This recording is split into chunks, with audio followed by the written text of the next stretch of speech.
Assalamualaikum dan salam sejahtera. Sistem pendidikan Malaysia ni tidak mengajar kita sejarah sebenar. Actually, sejarah Malaysia ni tidak bermula tahun 46. Tidak bermula dengan UMNO. Gambaran yang diberi ialah everything started 1946 with UMNO apabila British menipu raja-raja Melayu dan cuba melaksanakan Malayan Union, to introduce the Malayan Union, di mana raja-raja Melayu hilang kuasa dan orang Melayu juga akan hilang hak di dalam negara mereka sendiri. Orang Melayu akan menjadi hamba di negara mereka sendiri. Jadi bila orang Melayu sedar yang British telah tipu raja-raja Melayu dan nak tukar Malaya ni, Persekutuan Tanah Melayu, menjadi satu negara di mana orang Melayu tidak berkuasa, di mana raja-raja Melayu hilang kuasa, maka orang Melayu bangun dan menentang Malayan Union. Dan 2 tahun kemudian, selepas protes dan demonstrasi, British gugurkan rancangan Malayan Union dan tubuhkan Persekutuan Tanah Melayu ataupun Federation of Malaya. That's how everything began. Not true. Yang sebenar benda ni bermula lebih awal. Kalau kita ingat cerita Tok Janggut di Kelantan, 100 tahun dulu. Cerita pasal Datuk Maharaja Lela di Perak. Datuk Bahaman, Mat Kilau di Pahang. Dan ramai lagi. In fact, beberapa insiden tercetus di mana orang Melayu bangun menentang British. Tapi isolated. Di sini sana dan tidak organized.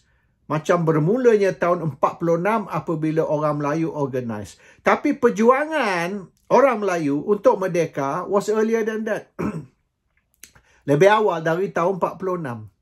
Dan sebelum Jepun masuk Malaya tahun 41, sebelum zaman Jepun 1941, sudah ada beberapa pergerakan persatuan di mana orang Melayu dan orang Islam, juga golongan sosialis nak memperjuangkan merdeka. Dia ada 3 grup. Dia ada grup nasionalis Melayu, dia ada grup Islamis, ulama-ulama yang terlibat di dalam usaha merdeka, dan juga grup sosialis. Dan sosialis ni bukan yang kita anggap ni golongan cimping ataupun Maois komunis.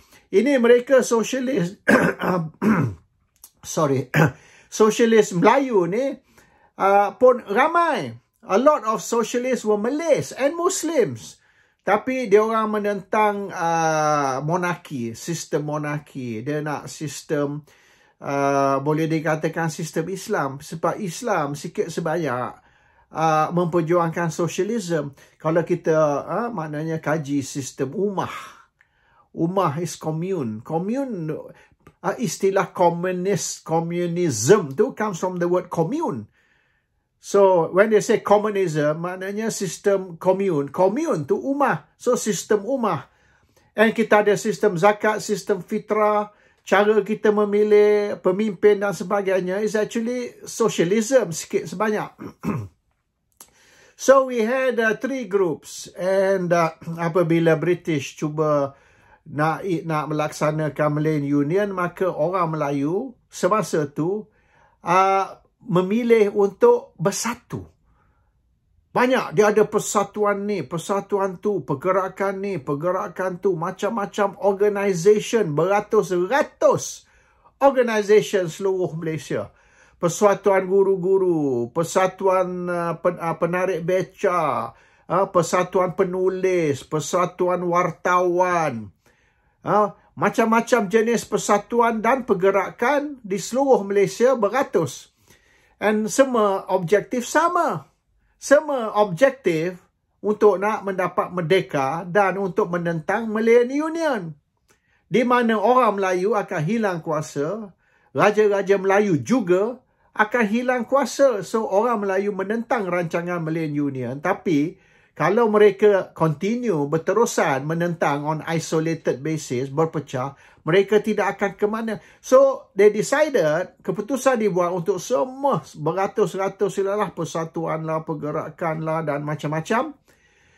Organized under one, United Malays National Organisation. So, United Malays maknanya Melayu Bersatu. National Organisation makna satu pergerakan nasional.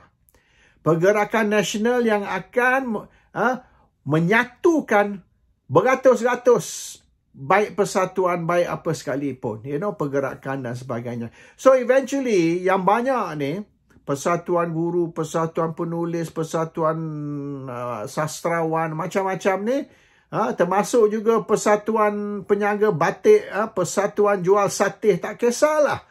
Macam-macam persatuan dan pergerakan bersatu di bawah satu national organisation where all the Malays are united. Itu yang mari nama United Malays National Organisation ataupun UMNO.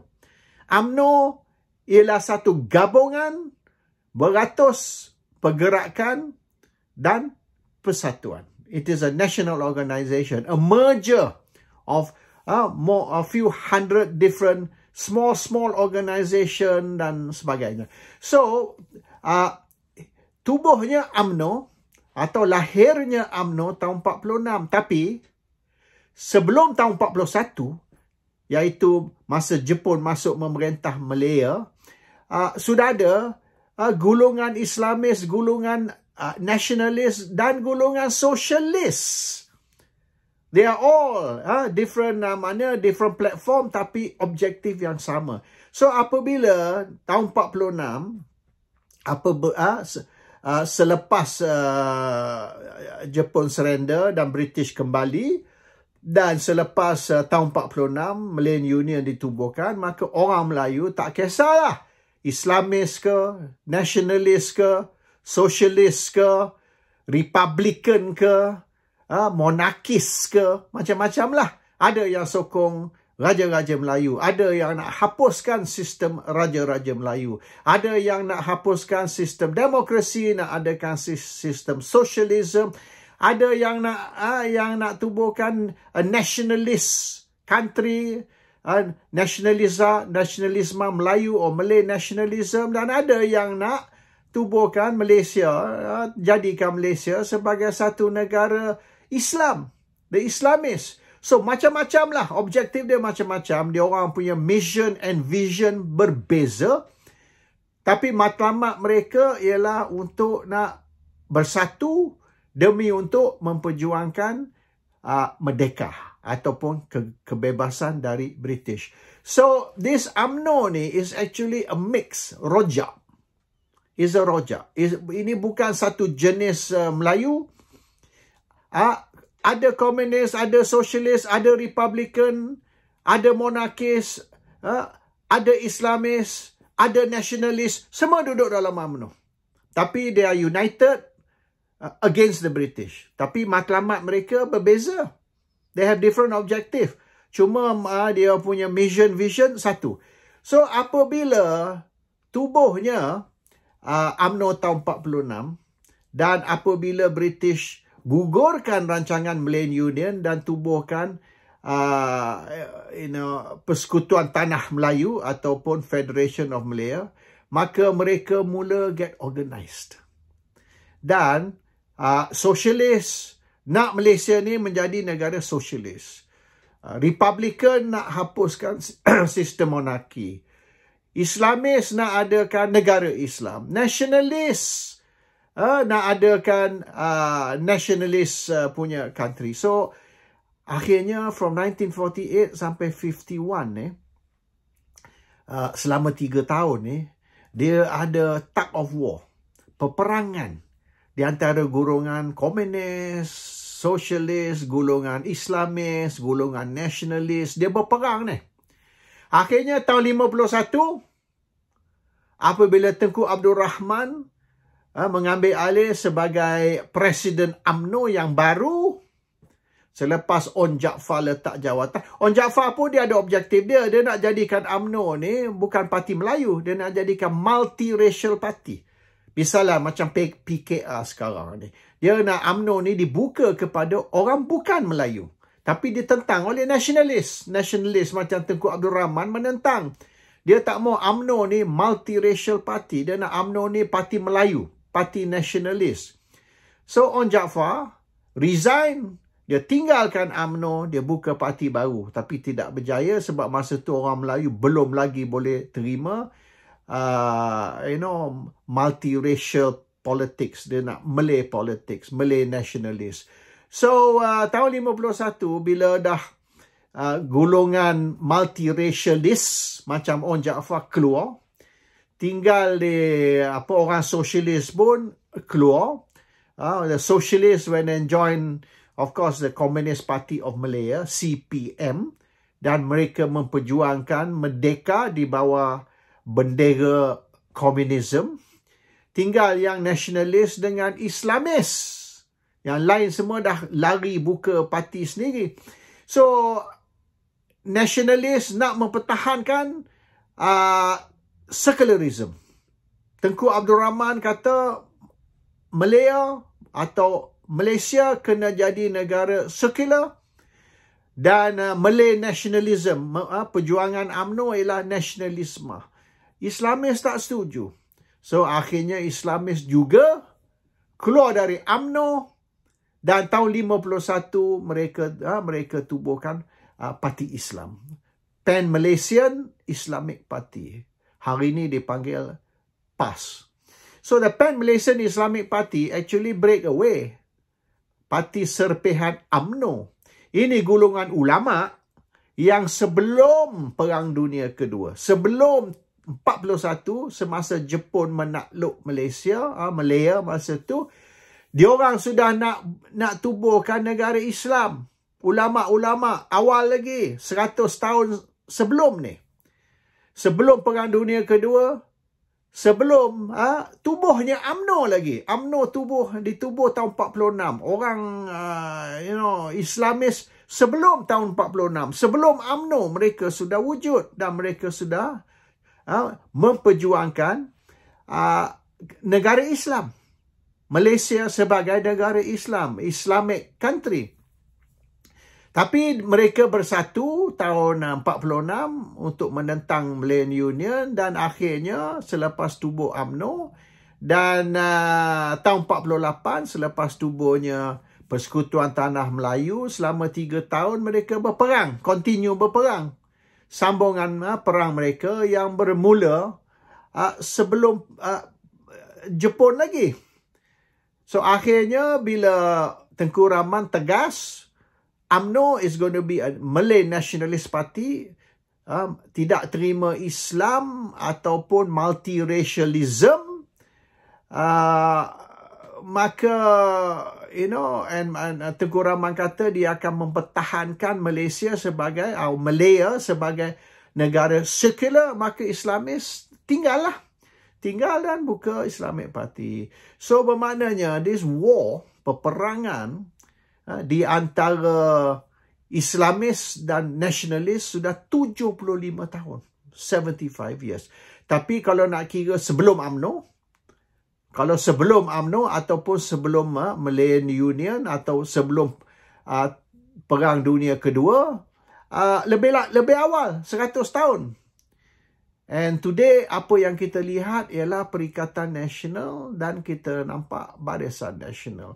Barisan Nasional ni basically dipimpin oleh UMNO yang mempertahankan sekular Malaysia, sekularisme atau sekularisme, dan Perikatan Nasional yang boleh dikatakan dipimpin oleh PAS, parti terbesar banding dengan Parti Pribumi Bersatu lah. So PAS ni yang mempertahankan negara Islam atau negara berlandaskan Islam atau nilai-nilai Islam. So PAS punya perjuangan dan juga sikit sebanyak Perikatan Nasional ialah Islamis Malaysia. Dan Barisan Nasional punya perjuangan ialah nasionalisme atau nationalism. Dan Pakatan Harapan punya perjuangan ialah multiracial secularism. So, a multiracial secular Malaysia untuk Pakatan, a Malay nationalist Malaysia untuk Barisan Nasional, dan an Islamic Malaysia untuk Perikatan Nasional. So, kita ada 3 gabungan. And of course, kalau kita ambil Sabah dan Sarawak, diorang pun mempertahankan bukan saja multiracial Malaysia, tapi secular Malaysia. So, Sabah Sarawak ni boleh dikatakan boleh ngam lah dengan DAP dan PKR. Sebab DAP dan PKR sama dengan parti-parti gabungan Sabah Sarawak mempertahankan secular Malaysia dan multiracial Malaysia banding dengan Barisan Nasional yang mempertahankan secular Malaysia tapi a Malay nationalist Malaysia, whereas Perikatan Nasional mempertahankan bukan saja Islamis Malaysia tapi maknanya an Islamic state. Kalau ikut PAS, mereka nak perjuangkan Islamic state, tapi tak boleh, tak viable di dalam negara macam Malaysia di mana hanya 50% lebih sahaja orang Islam, dan bukan semua orang Islam menyokong Islamic state. Orang Islam yang menyokong Islam lebih sikit dari separuh. The other half, they want a secular, bukan Islamic State Malaysia. So, oleh kerana itu, perjuangan ni ataupun peperangan ni akan berterusan. Islamis dengan nationalist will continue to fight. Mereka tidak akan bersatu. Dan akhirnya kita akan tengok satu hari di mana peperangan terbuka akan tercetus. Sebab sudah 75 tahun nasionalis Melayu dengan Islamis Melayu ni berperang, berselisih faham, sampai UMNO pecah tahun 51, wujudnya Parti Islam, PMIP, and so on. And sampai hari ini ni nampaknya Malaysia ni sudah bertambah boleh dikatakan perselisihan faham, the conflict between the nationalists and the Islamists bertambah teruk, dan kita tengok macam-macam benda-benda kecil tapi akhirnya akan menjadi besar.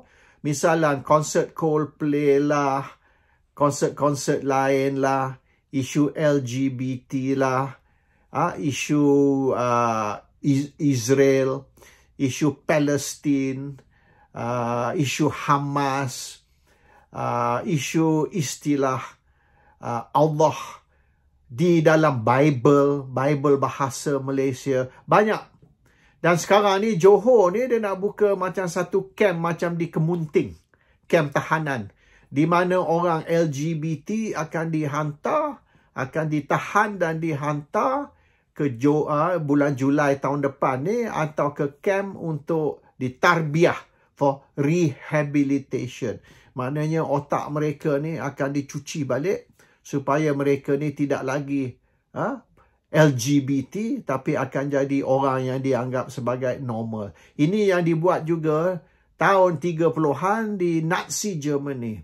Kerajaan Nazi dulu, siapa yang LGBT, gay ke, lesbian ke dan sebagainya, mereka ditangkap dan disumbat masuk di dalam kamp tahanan macam Kemunting tu yang akan dibuat di Johor untuk tahun depan ni. Dan mereka akan di brainwash, mereka akan ditarbiah. Tak tahulah cara mana mereka akan di brainwash. Adakah mereka akan di-inject dengan chemical ke, ataupun dia orang guna elektrik ni, dia taruh elektrik dekat kepala ni dan dia bagi electric shock, so that akhirnya ni kita tidak lagi LGBT ataupun gay ataupun lesbian. Apa sistem mereka guna untuk turn over gay dan lesbian menjadi orang yang dianggap sebagai orang biasa, we don't know lah. Kalau di Germany dulu, dia orang torture tu, dia seksa. Sampai kita ni tidak lagi LGBT. So, ini akan ditentang oleh orang, nasionalis ataupun orang bukan Islam. Mungkin orang Islam akan setujulah golongan LGBT ni ditangkap, disumbat masuk di dalam kem tahanan dan diseksa, torture, untuk nak tukar balik otak dia ni yang sudah tak betul. And so I can only see masa depan ni peperangan di antara Islamis dan nasionalis akan bertambah teruk lagi, hingga akan berlaku satu hari di mana peperangan terbuka akan tercetus, and Malaysia akan terpaksa decide lah, menentukan adakah Malaysia ni nak berterusan sebagai sekular, negara sekular ataupun negara Islam. Sebab sekarang ni not clear. Malaysia ni nak kata negara Islam, bukan. Negara sekular pun bukan. Dah kalau kita boleh tangkap orang LGBT, sumbat masuk kem tahanan, maknanya kita bukanlah negara sekular. So, we are not secular, we are not Islamic. Kita ni sudo. Dia lelaki pun bukan, perempuan pun bukan. So, pondan lah maknanya duduk tengah-tengah. So, the problem is now, we have to decide, what is Malaysia? Malaysia ni negara apa? Negara sekular ke?